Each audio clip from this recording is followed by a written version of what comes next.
Let's examine cybersecurity ramifications for voting online.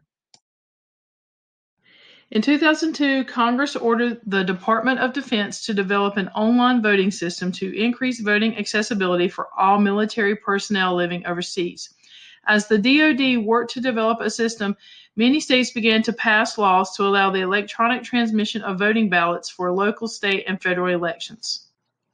The Department of Defense discontinued the research in 2004 because of the impact cybersecurity threats could possibly have on America's voting process. However, state laws regarding the accessibility of online voting remained in place.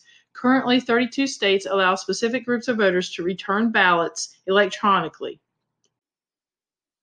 The ability to vote online has been highlighted in the U.S. media recently.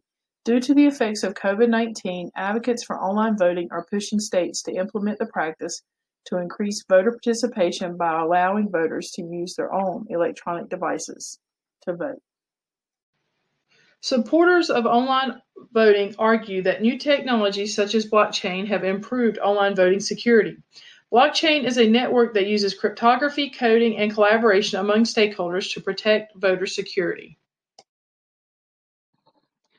Opponents of blockchain technology argue that the technology fails to protect against various security challenges, including voter authentication, client-side malware attacks, denial of service attacks, server penetration, and disruption attacks. Multiple studies launched by the federal government and the private sector have concluded that internet-based voting is not secure enough to remain safe from these types of attacks. Attackers can use fake ballots to deliver malware and gain access to county and state elections. They argue that any type of internet-based voting should not be used in U.S. government elections. Opponents of internet-based voting believe that completing a paper ballot is the most secure method for voting in the United States today. While tampering with a paper ballot is a single act of voter fraud, a single cyber attack can implicate a much larger percentage of the voting population. Research is conclusive, arguing that online voting increases the opportunity for hackers to attack America's election process.